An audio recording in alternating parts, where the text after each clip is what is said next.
जितने भी सवाल का आपका टेस्ट हो रहा है, 100 सवाल, 150 सवाल, 50 सवाल, 10 सवाल, 5 सवाल, सारे क्वेश्चंस ये 3 कैटेगरी में होने चाहिए।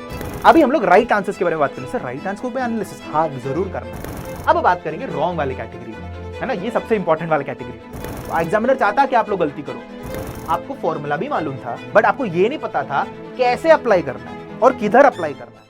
हे दोस्तों, क्या हालचाल। स्ट्रेट टू द टॉपिक बढ़ूंगा कि आपको टेस्ट एनालिसिस कैसे करना है, और ये वीडियो देखने के बाद आई एम श्योर आपको बहुत हेल्प मिलेगा। कमेंट सेक्शन में मुझे बताइए कि आप लोग कौन से प्रॉब्लम से फेस कर रहे थे, जिससे मुझे और आपको ऐसे वीडियोस लेके आने के लिए यहाँ पर मुझे हेल्प मिलेगा। तो कमेंट सेक्शन में जरूर बताना। तो चलिए हम लोग वीडियो में शुरू कर लेते हैं। देखो दोस्तों, आप लोग टेस्ट देते हो और टेस्ट के बाद एनालिसिस बहुत इंपॉर्टेंट है। डायग्नोज नहीं करोगे तो आपको पता नहीं चलेगा आप में प्रॉब्लम क्या है।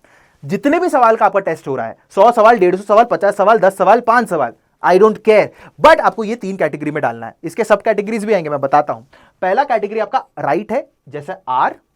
दूसरा कैटेगरी रॉन्ग, मतलब गलत कर दिया, डब्ल्यू। एंड तीसरा कैटेगरी आपका अनअटेम्प्टेड या यू।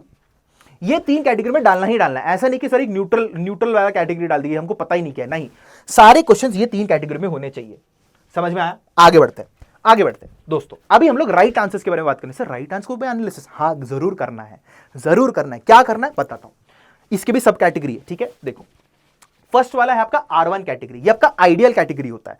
क्या मतलब, आपने क्या कर दिया, आपने करेक्ट भी कर दिया, आपने with in time limit solve किया, आपका थियरी कैलकुलेशन सब कुछ परफेक्ट थे। बट इसका भी एक आपको क्या है, एक एक्शन है। क्या करना है आपको, you have to check the solution की एंड आंसर की एज वेल, एक पोटेंशियली फास्टर मेथड के लिए। हो सकता है कि आपने एक मेथड यूज किया, बट हो सकता है एक फास्टर मेथड अवेलेबल था जो आप कर सकते थे, तो उसको आप लोगों को ध्यान देना है, ठीक है। अब हमने R2 की बात करेंगे। यहां पर येलो लाइन साइन क्यों देख रखा है, बिकॉज रुको, ये है द ट्रैप या फ्लूक। फ्लूक मतलब तुक्का, मतलब आपने 2 ऑप्शंस एलिमिनेट कर दिए थे, 2 ऑप्शंस बचे थे, तो आपने एक हाफ हार्टेड गेस मार दिया, आपने एक तुक्का मार दिया और वो सही निकल गया। But you have to treat it as wrong because there was a probability कि आपका वो गलत हो जाए एग्जाम में। बात समझ में आ गई नाउ? तो वही move to wrong category immediately and treated as -1 potential. अब तीसरा है द लैग। मतलब क्या, आपने सही तो किया है बट आपने बहुत ज्यादा टाइम लगा दिया, बहुत ज्यादा। मतलब आपने एक क्वेश्चन में जितना टाइम लगाना था, है ना, या मैं ऐसे बोलूंगा कि 3 या 4 क्वेश्चन में जितना टाइम लगाना था वो आपने एक क्वेश्चन में लगा दिया। तो उसमें क्या करना है, यू हैव टू एनालाइज आपने सॉल्विंग टेक्निक क्या यूज किया है, और अपने सॉल्यूशन की में देखो कि आपने वो लॉन्ग मेथड क्यों यूज किया। भाई एक शॉर्टर मेथड तो था, ये मेरा क्या प्रॉब्लम था, स्लो कैलकुलेशन वाला चीज था या आपको कंसेप्ट में कुछ तो गड़बड़ था, ये आपको करना है ना। इसके बारे में और डिटेल में बात करेंगे। अब बात करेंगे रॉन्ग वाले कैटेगरी में, है ना। ये सबसे इंपॉर्टेंट वाला कैटेगरी होता है।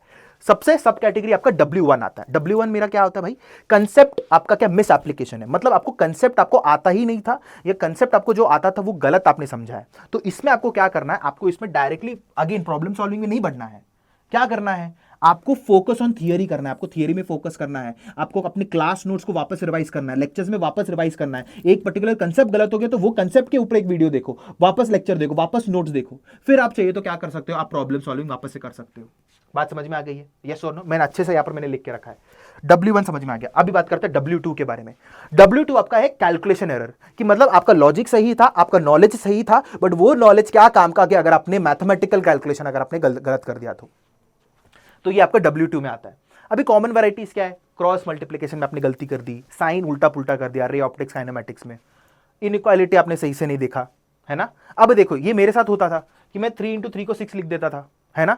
तो इसमें फिक्स क्या है, इसमें फिक्स ये है, आपको पैटर्न्स ढूंढना है। इसमें आपको पैटर्न्स ढूंढना है। फॉर एग्जाम्पल, अगर मैं 3 into 3 को 6 देखता था, अगर नेक्स्ट टाइम एग्जाम में मुझे 3 into 3 दिखा तो मेरे कान खड़े हो जाते थे, अरे यार इसमें मैं गलती करता था तो ये मुझे गलती नहीं करने, मैं थोड़ा थम जाऊंगा, मैं थोड़ा सा टाइम लूंगा, मैं एक दो सेकंड एक्स्ट्रा लूंगा, but I will make sure कि मैं गलती वापस नहीं करूंगा। क्या आपको ये बात सबको समझ में आ गई है? यस और no? You have to be hyper conscious जब वो सेम रिपीटिंग पैटर्न आपके एग्जाम में वापस आ जाए। दूसरा W3 एंजाइटी एंड हेस्ट या हड़बड़ी, मैं हड़बड़ी वाला बोलूंगा। फर्स्ट वाला मेमोरी बिट्रेल। अभी ये क्या होता है, ये बहुत सारे नीट वालों को होता है। जस्ट कमेंट करो कि ये होता है कि नहीं। क्या होता है बताता हूं। अरे यार ये क्वेश्चन देखा हुआ लग रहा है, ये क्वेश्चन मेरे को मालूम है, अरे एग्जैक्ट सेम है यार, इसका आंसर भी यही है, सॉल्व करने की जरूरत नहीं है, और वो गलत हो जाता है। Memory betrayal. दोस्तों इसका एक रूल है, सॉल्व फुल्ली अनलेस 100% श्योर। जब तक आप 100% श्योर नहीं हो कि वही क्वेश्चन है, वही सेम वैल्यूज है, सेम डायग्राम है, सेम सिचुएशन है, आप सॉल्व करोगे। बट मैं फिर भी बोलूंगा कि प्लीज सॉल्व कर देना। +4 is much more important than your -1। ठीक है, मेमोरी बिट्रेयल। दूसरा है दी ऑप्शन ट्रैप। जब भी आपको ऐसा ऑप्शन दिखता है कि 3/4, 4/3 या ऐसा कुछ ऑप्शन दिख गया जहां पर क्लोज का वैल्यूज है 2.1095, 2.1096 एंड सो ऑन, आप ध्यान रखो कि एग्जामिनर चाहता है कि आप लोग गलती करो। इधर भी वही है, थम जाओ, फिक्स यही है। क्या है fix? Let the options warn you, slow down. भाई थम जाओ, एग्जामिनर चाहता है कि आप लोग गलती करो, इसमें और इसमें भी। ऑप्शन एग्जामिनर को मालूम है कि इसमें गलती करेगा ही करेगा बच्चा, है कि नहीं? तो थम जाओ, 1-2 सेकंड लो। और ऑप्शंस अगर आपको दिख रहे हैं ना 3/4, 4/3 या क्लोज वैल्यूज, आप 100% श्योर करो कि भाई एग्जामिनर चाहता आप गलती करो, तो थोड़ा थम जाओ आराम से एंड उसको सॉल्व करो। W3 आपको समझ में आ गया होगा। अभी हम लोग बात करने वाले अनअटेम्प्टेड चीज के बारे में। अनअटेम्प्टेड क्या होता है भाई? देखो, सबसे पहले बात है लैंग्वेज बैरियर। मतलब सर क्वेश्चन पढ़ा बट कुछ समझा ही नहीं क्या बोल रहा है क्वेश्चन। ऐसे बहुत सारे बच्चे जो डायग्राम दे दे तो उसको सॉल्व कर देंगे बट लैंग्वेज दे तो सॉल्व नहीं कर पाएंगे। This is classic case of language, scientific language को ना समझना, inability to understand language, scientific language. ठीक है, इसका फिक्स क्या है? रीड एनसीईआरटी टेक्स्ट बुक, जिससे आपका लैंग्वेज आपका डेवलप हो, आपको क्वेश्चन फ्रेमिंग समझ में आ जाए। एंड जो कॉम्प्लेक्स पैराग्राफ्स है, जो जैसे हम लोग क्लास में हम लोगों को जेईई एडवांस का कॉम्प्रिहेंशन जो सब दे देते थे, आप उसे समझ पाते हो कि एग्जामिनर क्या बोलना चाहता है। और जो पहले से जो डायग्राम्स थे, आप उसको टेक्स्ट में भी कन्वर्ट करने की कोशिश करो कि आप टेक्स्ट में कन्वर्ट कर पा रहे हो क्या मन में ही, तो आपको समझ में आ जाएगा कि अच्छा क्वेश्चन यहां पर क्या बोलना चाहता है। ठीक है, तो ये आपका U1 कैटेगरी हो गया। U2 कैटेगरी क्या है? Application gap. मतलब क्या है? यू न्यू द कंसेप्ट, आपको फॉर्मूला भी मालूम था बट आपको ये नहीं पता था कैसे अप्लाई करना है और किधर अप्लाई करना है। ये है आपका एप्लीकेशन गैप। इसका फिक्स बहुत सॉर्टेड है। क्या है? क्योंकि आपको कंसेप्ट और फॉर्मूला आपको मालूम है, आपको क्या करना है, वो पर्टिकुलर कंसेप्ट के आपको 50 क्वेश्चंस लेने, 50 क्वेश्चंस लेने। सॉल्व नहीं करना पूरा, नहीं, क्या करना है, आपको बस लिखना है। क्या लिखना है? उसका पहला इक्वेशन लिखना है, या पहला लाइन या 2-3 लाइन लिखना है। फिर अगर आपको ऐसा लगता है कि अच्छा हाँ अभी तो मैं इसको कर पाऊंगा या कर पाऊंगी, छोड़ देना है। क्योंकि आपको कंसेप्ट प्रॉब्लम नहीं है, आपको बस हाउ देखना था। हाउ फिगर आउट हो गया तो सॉर्टेड है। अब U3 के बारे में बात करेंगे। U3 क्या है? U3 is memory gap. क्या? कंसेप्ट आपको मालूम था बट फॉर्मूला, अरे सर डब्बा गुल है ना, मतलब अरे रिंग का mr² था कि mr²/2 था मोमेंट ऑफ इनर्शिया, ये डिस्क का होता है ये चीज। तो इसमें ना ये classic case of retention problem है। इसमें रिवीजन का प्रॉब्लम है। अगर आपको ऐसे ये लगता है ये प्रॉब्लम है तो क्या करना है, पेन लो, पेपर लो, वो लिखो, हाँ रिंग का mr² होता है, डिस्क का mr²/2 होता है, खत्म, याद हो। ठीक है, आगे बढ़ते हैं। अब U4 क्या है? U4 में आपका टाइम क्रंच आता है। You ran out of time. आपको हो सकता है आपका स्लो रीडिंग स्पीड हो, हाँ हो सकता है आपको स्लो रीडिंग स्पीड हो। या दूसरा है सब्जेक्ट बायस। मतलब क्या है कि आप दो सब्जेक्ट आपका बहुत स्ट्रांग है। हो सकता है कि आप बायोलॉजी और केमिस्ट्री बहुत स्ट्रांग हो, इतना स्ट्रांग है कि आपको प्यार हो गया वो 2 सब्जेक्ट से, और इतना कि आपने मैक्सिमम टाइम उसमें लगा दिया, फिजिक्स के लिए टाइम ही नहीं है। ये एक चीज है। तो प्लीज इसका फिक्स यही है दोस्तों, आप लोगों को ना सीट मैटर करता है। आपको ना प्यार नहीं दिखाना सब्जेक्ट के लिए, प्यार नहीं दिखाना बिल्कुल भी। आप लोगों को सीट चाहिए, और हर एक क्वेश्चन एक पोटेंशियल +4 मार्क है। तो भाई फिजिक्स में भी आसान सवाल होंगे, अगर आपको नहीं पसंद तो उसमें से ले लो ना यार। क्यों आपको दिखाने के आपको 2 सब्जेक्ट से प्यार है करके, ये बिल्कुल नहीं करना, और ईगो पे बिल्कुल नहीं लेना। U5 fear of length. मुझे बात कमेंट सेक्शन में बताना कितने सारे लोग यहाँ पर इस चीज से डरते हैं कि सर क्वेश्चन लंबा है तो मुझसे नहीं होने वाला, कुछ तो हार्ड ही होगा। नहीं भाई, ऐसा नहीं होता। एग्जामिनर वो जानबूझ के वो लॉन्ग लैंग्वेजेस यूज करता है नीट 2025 के तरह, जिससे बच्चा डर जाए, सॉल्व करने से पहले ही डर जाए। ठीक है, तो मैं पहले ही बोल रहा हूं, long questions are often easy, they build speed to create a buffer to return to these. मैं तो वही बोल रहा हूं, आप रीडिंग स्पीड थोड़ा बढ़ाइए, आप लैंग्वेज आपको समझना पड़ेगा, तो आप जाके आप इन सबको टैकल कर सकते हो, है ना। It's a very connected problem. ठीक है, अभी हम लोग बात करेंगे W3 U1 के बारे में। मतलब आपने क्या उसको अनअटेम्प्ट किया, आपने अटेम्प्ट नहीं किया है, बट W3 कौन सा था आपका, वो कौन सा वाला, हड़बड़ी वाला चीज। उससे क्या होगा, आपका सिली मिस्टेक होता है ना, और कॉम्प्रिहेंशन आपका ब्लॉक हो जाता है। इसमें आपको मैं वही बोलूंगा कि you have to practice speed with composure. मतलब आप तेज सॉल्व करना शुरू करो, बट ऐसा नहीं कि इतना तेज करोगे कि जो आता था वो भी गलत कर दोगे। ठंडे दिमाग से बट तेज सॉल्व करना है। ईगो और बायस, मतलब होता है ना, एक ऐसे बच्चे बहुत होते, मैं भी होता था। फॉर एग्जाम्पल फिजिक्स में मेरा SHM बहुत तगड़ा होता था, बहुत तगड़ा, अपने एस्पिरेंट के टाइम में। और SHM मेरा ऐसा था कि भाई तुम बस सवाल दो, मैं तो सॉल्व करके दे दूंगा मैं। और जेई में जब क्वेश्चन आया था मुझसे हुआ ही नहीं, और मैं ईगो पे ले लिया कि भाई ऐसे कैसे नहीं हो रहा है करके, मैंने उसको सॉल्व किया बट मेरा सारा टाइम चला गया। तो ये बिल्कुल नहीं करना है। Treat all subjects as tools for marks. आपको सीट चाहिए, आपको ये नहीं दिखाना कि आपको एसएचएम आता है, आपको केमिस्ट्री आता है, आपको ये दिखाना है कि मैं नीट यूजी कैटेगरी में फोड़ सकती हूँ या फोड़ सकता हूँ और जीएमसी जा सकता हूँ। फियर और फोबिया, अगेन कमेंट सेक्शन में बताइए कितने सारे लोगों को ये चीज होता है, सर घर पे ये सारे क्वेश्चन हो जाते हैं, पता नहीं एग्जाम में क्या हो जाता है। Classic case of exam fear, nothing else. क्या करना है, वो जिस पेपर से आपको डर लगता था या डर रहे थे या जो क्वेश्चन सॉल्व नहीं हो रहे थे वो एग्जाम में, वही पेपर आपको उठाना है, आपको घर पे वही एनवायरमेंट क्रिएट करना है।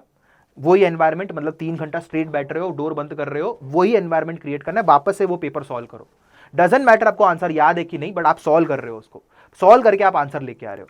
यही चीज से आप इसका निकाल सकते हैं, इसका और कोई सोल्यूशन नहीं है दोस्तों। ठीक है, आगे अभी देखो मास्टर एनालिसिस लॉग, आपको ऐसा चीज बनाना है, you have to make something like this. क्या है मैं आपको बताता हूं, देखो फर्स्ट आपका कॉलम क्वेश्चन होगा, सेकंड कैटेगरी, फिर आपका सब कैटेगरी, फिर रूट कॉज और एक्शन। क्या करना है सब, ये तो आप क्वेश्चन नंबर लिख रहे हैं ना, 1 2 3 4 5 6 आपका चलते जाएगा। कैटेगरी 1 हो सकता है कि आपका क्वेश्चन 15 गलत हो गया, ठीक है, आपने गलत लिख दिया, रॉन्ग। फिर सब कैटेगरी लिख रहे हो W2 करके, W2 कौन सा था, कैलकुलेशन वाला एरर, अरे यहाँ पर मैंने 3 into 3 का एरर कर दिया, तो इसका क्या है, आप एक्शन करोगे, ऑब्वियसली बात है। अच्छा मुझे कान खड़े करना है कि भाई 3 into 3 आया तो मुझे ध्यान देना है। अब इधर मैंने लिखा right table of 3, again it's a very easy thing अगर मैं ऐसा बोलूं, बट हाँ आई होप सो आपको समझ में आ गया होगा कि मैं आपका क्या बोल रहा हूँ। क्वेश्चन 22 अनअटेम्प्टेड कैटेगरी, और कौन सा U2 कैटेगरी में आता है, कि कौन सा था कि आपको फॉर्मूला मालूम था बट कुडंट अप्लाई, तो इसका सॉल्यूशन क्या है, वो 50 क्वेश्चंस वाला सेटअप प्रैक्टिस, याद आया कि नहीं, और उसको पूरा सॉल्व भी नहीं करना, बस इक्वेशन लिख के छोड़ देना स्टार्टिंग के 2-3 लाइन, हाँ इसके बाद तो हो ही जाएगा करके, क्योंकि कंसेप्ट आपको मालूम है। थर्ड राइट है, R1 है, करेक्ट विद इन टाइम है, बहुत बढ़िया, बट क्या करना है, you have to verify the solution, कि आपको सॉल्यूशन देखना है कि इसका कोई फास्टर तरीका है कि नहीं, अरे हाँ, and create this table in your notebook and fill it after every test, very very very very important दोस्तों। नेक्स्ट, ये आप लोगों को करना है, मैं इसका एक कम्युनिटी पोस्ट भी दे दूंगा जिससे कि आप लोग उसको देखोगे, है ना। ये इसका समरी है, जैसे कि मैंने बोला, अगर R1 में आता तो आइडियल है, कीप इट अप, कोई बात नहीं, बट सॉल्यूशन की देखना है। फिर भी R2 तुक्का है तो please treat it as wrong, और फिर कौन सा रॉन्ग वो भी देखना। R3 too slow, check the method, और ऑब्वियसली बात है you have to revise again. W1 concept failure, theory revise करना है, फिर वापस प्रॉब्लम्स करोगे। W2 कैलकुलेशन स्पीड है, तो स्पेसिफिक पैटर्न देखो कौन से कैलकुलेशन में आप गड़बड़ कर रहे हो। W3 सिल्ली और haste, check options and slow down, जैसे 3/4 4/3 वाला चीज, रेशियो इनकरेक्ट और करेक्ट वाला चीज, वो वाला है कि नहीं। U1 language barrier, read the NCERT. U2 application gap, setup practice, है ना, एप्लीकेशन गैप वाला जो मैंने आपको बताया था, प्रैक्टिस आपको करना है। U3 मेमोरी गैप, आपको रिवीजन करना पड़ेगा, लिख के रिवीजन करो। टाइम क्रंच, इसमें क्या करना है, रीडिंग स्पीड आपको बढ़ाना पड़ेगा और सब्जेक्ट बायस कम करना पड़ेगा, treat everything equally. And U5 is fear, attempting strategy आपको चेंज करना पड़ेगा, और मैंने आपको जैसे बोला वैसे ही आप एग्जाम वापस से दो और क्वेश्चन सॉल्व करो। मैं ये आपको यही बोल रहा हूँ दोस्तों, फाइनली आपका मैं यही बोलूंगा, if you know a concept but get it wrong due to haste, you turn a potential +4 into -1 and एक सीट लूज कर दोगे। And when you identifies the false win, it hurts to find flaws and but hiding them ensures failure. तो दोस्तों यार, ये video से मैं आपको यही बताना चाहता था, यार टेस्ट एनालिसिस बहुत इंपॉर्टेंट होता है दोस्तों, बिना टेस्ट एनालिसिस के ना आप खुद को एक सीट नहीं दिला पाओगे, मैं प्लीज़ बता रहा हूँ ये। और प्लीज़ मुझे कमेंट सेक्शन में बताना कि आपको ये टेस्ट एनालिसिस कैसे करते ये वीडियो पसंद आया कि नहीं, और अगर पसंद आया तो प्लीज़ बताने कि और मैं कैसे हेल्प कर सकता हूँ आपकी नीट 2026 के गोल तक पहुंचने के लिए। मैं ज़रूर आपका हेल्प करूंगा, कमेंट सेक्शन में ज़रूर बताना आपको कैसा लगा।